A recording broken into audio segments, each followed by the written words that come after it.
जीवन में किसी के चले जाने या कुछ खो जाने से हम अक्सर उदास हो जाते हैं। यह मनुष्य का स्वभाव है, पर हमें यह नहीं भूलना चाहिए कि यह दुनिया की रीत है। जब जिस समय हमारे पास जो है अनमोल है। एक ऐसे ही दिल को छू जाने वाली लव स्टोरी लेकर आया हूँ, जिससे सुनकर आपका दिल और रूह को छू जाएगी। मेरा नाम प्रेम है और मुझे प्यार 18 साल की उम्र में ही हो गया था। शायद वो मेरा आखिरी प्यार भी था। यह कहानी तब की है जब मैं क्लास 12 में था। मुझे शुरुआत में प्यार के बारे में कुछ पता नहीं था और ना ही हमें उसमें इंटरेस्ट था। मेरे सभी दोस्तों के पास गर्लफ्रेंड थी और उसमें से कुछ दोस्त मेरा मजाक भी उड़ाते थे, लेकिन मैं उनके बातों को इग्नोर कर दिया करता था, क्योंकि मुझे ये सभी चीज़ें टाइम पास लगती थी। वो कहते हैं ना कि ऊपर वाले ने हर किसी के लिए किसी न किसी को बनाया है, शायद मेरे लिए भी किसी को भेज रखा था। धीरे धीरे वक्त बीतता चला गया और मैं 12 पास करके दिल्ली आ गया अपने आगे की पढ़ाई के लिए। आज मेरा ग्रेजुएशन का पहला क्लास था, तो मैं बहुत खुश था अपने क्लास को लेकर, क्योंकि वहाँ पे नई नई चीज़ें सीखने को मिलेगा। अपने दिमाग में सारी बातें सोच कर मन ही मन मुस्कुराया जा रहा था। तभी सामने से आती एक खूबसूरत लड़की से मैं टकरा गया। उसके हाथों से सारे बुक्स गिर गए। मैं सब कुछ भूलकर बस उसी को देखे जा रहा था। उसकी आंखें और उसका आवाज़ इतना मनमोह थे कि मैं बस उसमें खो गया। तभी उसने कहा, ओ हेलो, ध्यान कहाँ है, मेरा बुक उठाओ। उसके बाद मैं क्लास में चला गया, वो भी क्लास में चले गई। उस वक्त पहली बार दिल में कुछ कुछ सा फील होने लगा। उस अजनबी लड़की के लिए मैं अपने क्लास में पूरा दिन उसके बारे में ही सोचता रहा।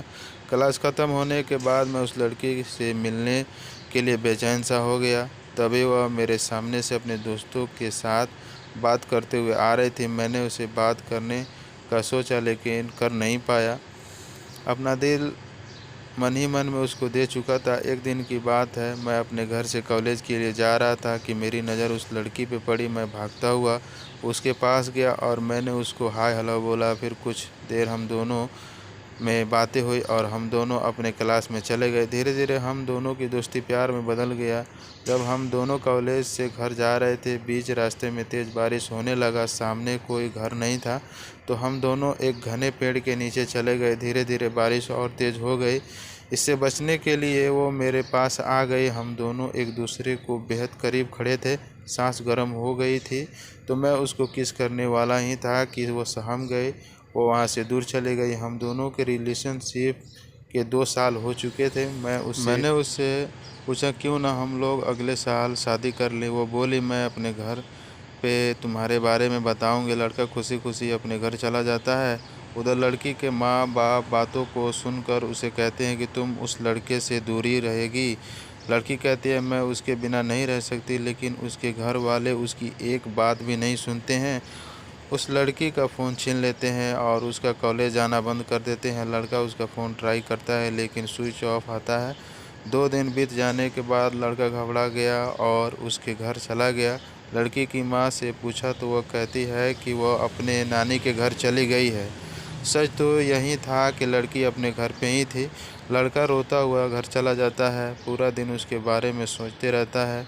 वक्त बीतने के बाद लड़की के घर वाले उसका शादी कर देते हैं। फिर 1 साल बाद उस लड़के को एक पत्र लिखती है, जिसमें वह अपने साथ हुए सभी बातों को बताती है, लेकिन तब तक बहुत देर हो चुका था। लड़का पागलों की तरह रोना शुरू कर देता है। कहता है, मैं तुम्हारे बिना नहीं जी सकता, मैं तुम्हारे बिना नहीं रह सकता।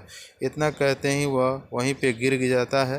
आसान नहीं होता प्यार करना। बहुत किस्मत वाले वो लोग होते हैं जिनको प्यार मिलता है, नहीं तो पूरी ज़िंदगी दर्द के सिवा कुछ नहीं देती। ये मोहब्बत कैसी लगी में आप अपने कमेंट के माध्यम से बता सकते हैं। ऐसे ही मज़ेदार और दर्द भरी कहानी सुनने के लिए हमें फॉलो करें, कमेंट करें। वीडियो पसंद आए तो लाइक शेयर सब्सक्राइब करें। Thank for watching this video part 2 love story.